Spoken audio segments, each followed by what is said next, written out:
माता बहनों के बारे में,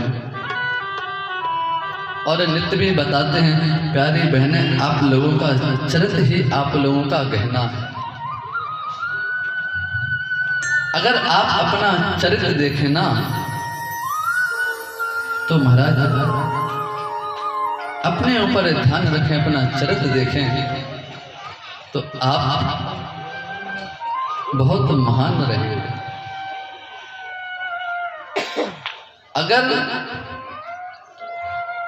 हम हमारा चरित्र हमारे इस पावन भारत देश में राम और कृष्ण जैसे महापुरुषों ने जन्म लिया, वो हमको जीना सिखाते हैं। हमें अन्य लोगों की तरह नहीं बनना है साहब। आजकल के हमारे बहनें जरा से प्रेम में पड़कर, जरा से प्यार के चक्कर में घर से भागकर शादी कर लेते हैं। उन लोगों से मैं कहना चाहता हूँ, आप लोग ध्यान से सुने। जो बहनें घर से भागकर शादी करते हैं महाराज, जिंदगी उनको ऐसा भगाती है, ऐसा भगाती है महाराज, कहीं रुकने का ठिकाना नहीं मिलता। अरे उस माँ से पूछो महाराज, क्यों? जिस माँ ने तुमको जन्म दिया। एक कुत्ते को अगर हम रोटी डालते हैं महाराज, तो रात भर अपने मालिक के यहाँ चौकीदारी करता है कि नहीं करता? क्यों? क्योंकि उसने उस रोटी को खाया है। वो जानता है मुझे इस रोटी की भजानी पड़ेगी, तो वह कुत्ता भी रात भर अपने मालिक के दरवाजे पर खड़े होकर चौकीदारी करता है। और आजकल के बच्चे, आजकल की बच्चियां उन्हीं माँ के गर्भ में पल रही हैं, उन्हें ही पाल पोस कर बड़ा किया, पढ़ा लिखा कर बड़ा किया, और महाराज वही बेटे वही बेटियां अपने माता पिता को छोड़कर चले जाती हैं। इन्हीं को तो नमक हराम कहते हैं, और किनको नमक हराम कहेंगे? साहब हमारे देश का भी ऐसा कुत्ता नहीं था जैसा कि आज के हमारे बेटे और बेटियां अपने माता पिता के साथ करते हैं। अरे जरा विचार करो, जब आपकी माँ घर से बाहर निकलती हैं, अगर कोई व्यक्ति आपकी माँ से कहे कि इसकी बेटी भाग गई है, क्या कहे? इसकी बेटी भाग गई है, तो महाराज उस आपके पतिव्रत माँ, आपकी संस्कारी माँ, उससे पूछो उसके दिल पर क्या गुजरती है। तो जिस माँ ने आपको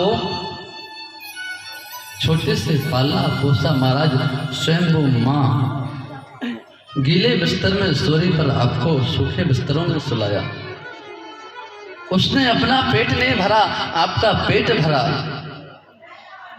अपने जिंदगी की ख्वाहिशें पूरी नहीं की, आपकी हर एक ख्वाहिश पूरी की। और वही बेटे वही बेटियां अपनी शादी में अपने माता पिता को बुलाना उचित नहीं समझती। धिक्कार है ऐसे बेटों और बेटियों पर।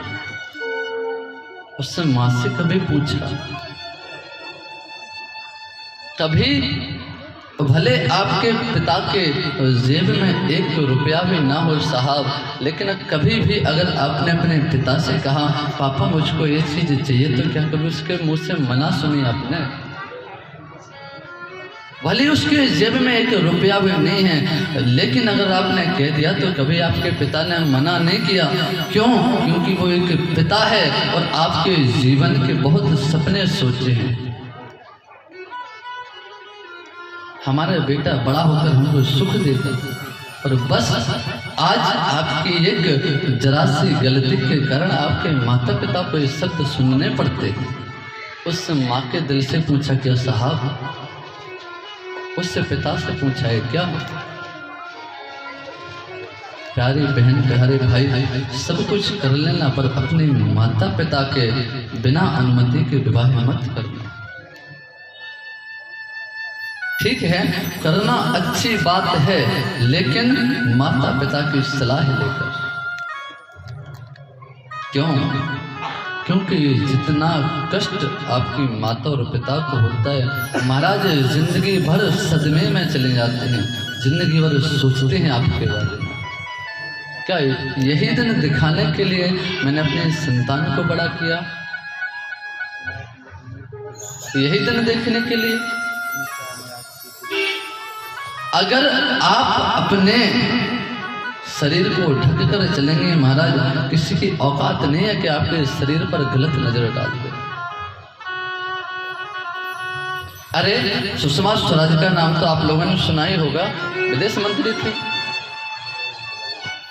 अगर आजकल हमारी बहनें अगर 4 दिन के लिए महाराज दुबई चले जाएं तो वो भारत के कम दुबई के जानवर लगती महाराज, कपड़े पहनना भूल जाते हैं। सुषमा स्वराज तो ऑलरेडी विदेश मंत्री थे, उनका दफ्तर ही विदेश में था, बैठते थे वो। क्या कभी उनको विदेशी कपड़े हुए पहने देखा क्या? ये महाराज हमारे भारत के संस्कार हैं। विदेश में तो महाराज लोग कपड़े कम और स्त्री ज्यादा बदलते हैं, पुरुष स्त्रियां ज्यादा बदलते हैं, स्त्री पुरुष ज्यादा बदलते हैं। वहां के कपड़ों की बात कही जाए तो महाराज बात ही मत करो। वहां अगर आप लोग विदेशी बनना चाहते हैं महाराज, तो विदेशी बनना अच्छा लगता है क्या आपको? विदेशी बनना महाराज अपने भारत के संस्कारों से हाथ धो बैठना। मैं मानता हूँ विदेश हर चीज में आगे है साहब, लेकिन कभी हमारे भारत के संस्कारों से कभी आगे नहीं बढ़ पाएगा। कितना भी आगे बढ़ जाए पर साहब हमारे भारत में संस्कार के मुकाबला कोई देश नहीं कर सकता। किसी भी देश को माँ शब्द नहीं लगाया जाता, सिर्फ हमारा भारत ही ऐसा शब्द है जिसको माँ शब्द लगाया जाता है। क्यों? क्योंकि भारत में संस्कार है। और अगर हम भारत के संस्कारों पर ना चल पाए तो हमारा इस भारत देश में भी रहना बेकार है। आप लोग खूब खबर सुनते, वहां पर बलात्कार हो गया, वहां पर बलात्कार हो गया। क्यों? क्योंकि वो बहन, वो बेटी स्वयं अपने शरीर को ही देखकर नहीं चलती। उसको ये अच्छा लगता है कि हमारा शरीर दिख रहा है तो लोग हमारी तरफ देख रहे हैं, प्रशंसा कर रहे हैं। प्यारे बहन, आपके शरीर को नहीं देखते, उनकी। अगर आप अपने शरीर को ढककर चलें तो किसी की औकात नहीं है। इतने सुंदर वस्त्र हमारे भारत में मिलते हैं, बनते हैं। हमारी भारतीय माँ को देखो, हमारी भारतीय नारी को देखो महाराज जी। किसी की भी कोई भी देश की स्त्री ऐसी नहीं है जैसे हमारे भारत की नारी है। और इतने सुंदर होने के बावजूद भी आप विदेश जैसा बनना चाहो तो कोई फायदा नहीं है।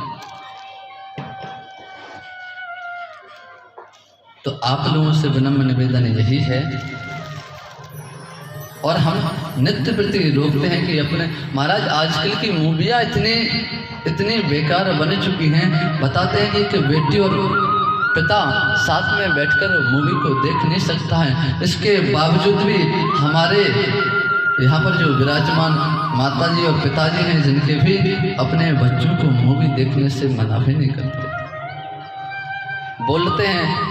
और अगर यहाँ से कहते भी हैं तो बोलते हैं महाराज क्या आप नए जमाने को छोड़कर पुराने जमाने में प्रवेश कर रहे हैं? महाराज सब कुछ करो पर अपनी संस्कृति और अपने संस्कार को नहीं भूलो साहब।